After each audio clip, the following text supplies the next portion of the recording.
এইটো খুব ভাল কথা হৈছে যে ডক্টৰ ক্ষীৰেন গোহাঁই সকলোলৈ আন্তৰিক শুভেচ্ছা যাচিছোঁ।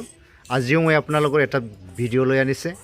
এই ভিডিঅ' হৈছে বহুত ভাল এটা ভিডিঅ', যি ভিডিঅ'ক চালে আপোনালোকে গম পাই যাব যে আমাৰ অসমৰ যে বিজেপি চৰকাৰক খেদাবলৈ বা বিজেপি চৰকাৰৰ হৰাবৰ কাৰণে সকলো পাৰ্টীয়ে এক হৈ পেলাই ইলেকশ্যন খেলিব লাগে বা খেলিলে বিজেপি পাৰ্টীক বিদায় দিব পাৰিব। এই কথাত লৈ পেলাই আমাৰ ৰাজ্য দলৰ সভাপতি শিৱসাগৰৰ MLA অখিল গগৈ ছাৰে কি কথা কৈছে, আমি এই কথাখন চালে গম পাই যাব যেন কেনেকুৱা ধৰণৰ একত্ৰিত হ'ব লাগে বা আমাৰ বিভিন্ন পাৰ্টীয়ে যে একত্ৰিত হ'বৰ কাৰণে ইলেকশ্যনৰ সময়ত কিয় ভাঙি যায়, এইবোৰ কথা কোৱাটো আমি চাই পাম।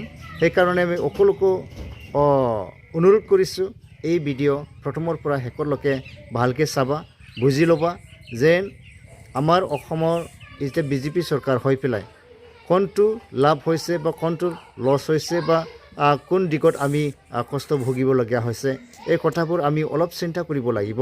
আৰু চিন্তা কৰি আমি আহি থকা 26ত যে MLA ইলেকশ্যন হ'ব, এই সময়ত আমিও বুজিব লাগিব যে আমি একত্ৰিত হৈ পেলাই কেনেকুৱা আমি এই দুৰ্নীতি চৰকাৰক আমি কেনেকুৱা হটাব পাৰিম, এই বিষয়টো চিন্তা কৰিবৰ কাৰণে আমিও জানিব লাগিব, বুজিব লাগিব। সেইকাৰণে মই অনুৰোধ কৰিছোঁ, এই ভিডিঅ'খন ভালকৈ চাবি যেন আমি আহি থকা দিনবোৰত কেনেকুৱা একত্ৰিত হ'ব লাগে, এই কথাটো আমাৰ ৰাজ্য দলৰ সভাপতি অখিল গগৈ ডাঙৰীয়াৰ পৰা আমি শুনি লওঁ। এইটো খুব ভাল কথা হৈছে যে ডক্টৰ ক্ষীৰেন গোহাঁই, হৰে কৃষ্ণ ডেকা,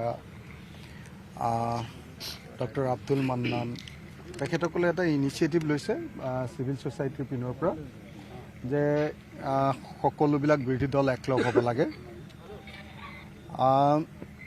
আমি সকলো উদ্বিগ্ন হৈ আছিলোঁ, কাৰণ বাৰম্বাৰ আমি একলগ হওঁ, আকৌ বাৰম্বাৰ আমাৰ একতাটো ভাগি যায়, ইলেকশ্যন আহিলে একতাটো ভাগি যায়। সেইকাৰণে আমি খুব উদ্বিগ্ন হৈ আছিলোঁ। এতিয়া মানে আকৌ এবাৰ লগ হ'বৰ কাৰণে আৰু কথাখিনি খোলোচাকৈ মুকলি মনেৰে পাতিবৰ কাৰণে এটা সুযোগ ডক্টৰ গোহাঁই ছাৰহঁতে আমাক দিছে। মই আশা কৰোঁ যে আজিৰ দিনটোৰ পাছত আৰু কোনো ধৰণৰ অনিশ্চয়তা নাথাকিব। যদি আমি সঁচাকৈ বিজেপিক হৰুৱাব খোজোঁ তেতিয়াহ'লে একলগ হ'বই লাগিব, আৰু একলগ হোৱাটো এতিয়া সময়ৰ আহ্বান। আৰু যদি কোনোবাই একলগ নহয় বা বিভিন্ন কাৰ্যসূচীৰে পলায়ৰ কাৰণে চেষ্টা কৰে, তেতিয়া বুজিব লাগিব যে তেওঁলোকে বিজেপিক জিকাব খুজিছে। সকলো ঠিকেই থাকে, কিন্তু দেখিলোঁ পাই বাই ইলেকশ্যনটো দেখিলোঁ পাইছে আসন ভাগ বাতৰাৰ সময়তে খেলি মেলি লাগি যায় আৰু লাষ্টত ভাগি যায়গৈ। এটা এটা এক্সপিৰিয়েঞ্চ, সেইটো আপোনালোকে কংগ্ৰেছক সুধি ল'ব। কংগ্ৰেছে আসনটো এৰি দিব নোখোজে শেষত, বাকীবিলাকতো চবেই ধুনীয়াকৈ সমিল মিলেৰে খেলিব খোজে।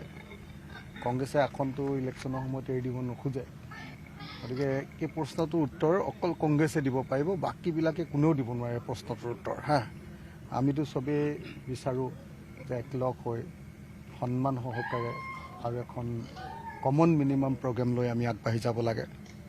দুটা বস্তু, ইলেকশ্যনৰ পাছত যাতে আমি অসমৰ মান সন্মান ৰক্ষা কৰিব পাৰোঁ, দিল্লীয়ে যাতে আমাক কোনো জাপি দিব নোৱাৰে, চৰকাৰ যদি আমাৰ হয়।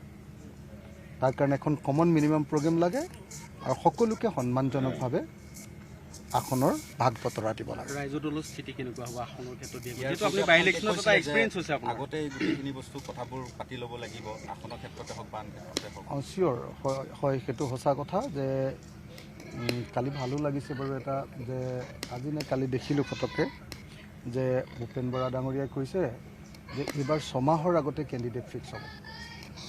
আমিতো কৈ আছোঁ যে কোন দলে ক'ত খেলিব সেইটোতো মাৰ্চ মাহৰ ভিতৰতে হ'লে বেছি ভাল হয়। সেইটো আকৌ আপোনালোকে চৰ্ত বুলি উলিয়াই দি আকৌ কাজিয়া লগাব খোজে আমাৰ মাজত, আপোনালোকতো কম নহয় ন। তো গতিকে আপোনালোকে আকৌ চৰ্ত বুলি কৈ দিয়ে। আমি ভালকৈ যেতিয়া কওঁ কথাটো যে এনেকৈ কৰিলে আমাৰ ভাল হ'ব, তেতিয়া আমি বিজেপিক হৰুৱাবলৈ বেছি ভাল হ'ব। আপোনালোকে কয় যে এই অখিল গগৈ চৰ্ত দিলে। চৰ্ত নহয় বিজেপিক যদি সঁচাকৈ হৰুৱাব লাগে, আপোনালোকৰ কাৰণেও লাগে ন। আপোনালোকৰ স্বাধীনতা কম হৈছে ন আগতকৈ। আপোনালোকৰ কিমান কষ্টত আছে, আপোনালোকৰ মালিকো কষ্টত আছে, আপোনালোকো কষ্টত আছে। আমিও কষ্টত আছোঁ, খেতিয়কো কষ্টত আছে বিজেপি অহাৰ পাছত। চব বনোৱাবিলাকো কষ্টত আছে, ব্যৱসায়ীবিলাকো কষ্টত আছে। সাংঘাতিক ধৰণৰ অৱস্থা বেয়া চবৰে। অসমত অনবৰতে আৰু হিন্দু মুছলমান কিমান শুনি থাকিব আৰু। গোটেই দেশৰ সম্পদ গোটেই বাহিৰৰ কোম্পানীবিলাকক দি দিছে, এইটো কোনে মানি থাকিব কওক? সেইকাৰণে আমি বিজেপিক সঁচাকৈ অসমৰ পৰা খেদিব লাগে, অসমত পৰাভূত কৰিব লাগে। আৰু পৰাভূত কৰিবলৈ হ'লে আমি অলপ আগতীয়াকৈ ষ্ট্ৰেটেজি তৈয়াৰ কৰিব পাৰিব লাগিব। আৰু আগতীয়াকৈ ষ্ট্ৰেটেজি তৈয়াৰ কৰিবলৈ হ'লে আগতীয়াকৈ কথাবিলাক পাতি লৈ ঠিক ঠাক কৰিব লাগিব। সেই কথাটো যেতিয়া মই মনৰ ভাৱটো ব্যক্ত কৰোঁ, আপোনালোকে একদম হাল্লা লগাই দিয়ে। এইবাৰ অখিল গগৈ নতুন চৰ্ত দিলে, এনেকৈ বুলি চিঞৰ বাখৰ লগাই দিয়ে, আৰু তাৰপিছত আৰু আমাৰ ভিতৰতে আকৌ কাজিয়া এটা হয়। এইবাৰ আপোনালোকে চৰ্ত বুলি নক'ব দেই। আপোনালোকে কোৱাৰ কাৰণে কৈছোঁ যে আমি মাৰ্চ মাহৰ ভিতৰত যদি সঁচাকৈ কোনে ক'ত খেলিব, কোনটো দলে ক'ত খেলিব, সেই কথাটো যদি ঠিক কৰি ল'ব পাৰোঁ, আৰু আমাৰ সেই কথাটো যদি ঠিক কৰি ল'ব পাৰোঁ, আৰু কমন মিনিমাম প্ৰগ্ৰেমখন বাৰু হৈ থাকিব, আমি কথা বতৰা পাতি ল'ম, আমাৰ মাজত বুজাবুজি আছে, বেছিভাগ ইছ্যুতে আমাৰ সমিল আছে, সেইটো হৈ যাব। খালি আসনক লৈহে অকণমান সংঘাতটো লাগে। ইলেকশ্যনৰ সময়ত কংগ্ৰেছৰ সেইটোৱে অকণমান আকলোৱা ভাৱটো বেছি হৈ যায়, অকল তেওঁলোককে লাগি যায়, সেইটোতে গণ্ডগোলটো লাগি যায় ন। আৰু আমাৰ কাৰণে বহুত বেয়া লাগে কি 4বাৰ ঠগ খাই গ'লোঁ, 4বাৰ। এইবাৰ চেক্ৰিফাইচ থাকিব নে নাথাকে? অকল আমিয়ে চেক্ৰিফাইচ কৰি থাকিম নেকি সদায়? 4বাৰ, প্ৰথমবাৰ ৰাম টাঙন দিলে আমাক, আমাৰ লগত একেলগে কৰিম বুলি কৈ আমাক ৰাম টাঙন খাই আকৌ আহিবলগীয়া হৈছে। এইটো এটা কথা চাবলৈ গ'লে, যদি একত্ৰিত হ'ব বিচাৰিছে। বিজেপি খেদিব লাগে নে নাই? খেদিবতো লাগে, আপোনালোকৰ মতে নালাগে হয়নে নহয়? যদি বিজেপিক খেদিব লাগেতো গণ্ডগোল কৰিলেও আহিব লাগিব, লগ হ'বই লাগিব, আমি উপায় নাই আমাৰ। বিজেপিক খেদাটো আমাৰ জীৱনৰ পথ। এইবাৰ চেক্ৰিফাইচ নকৰে?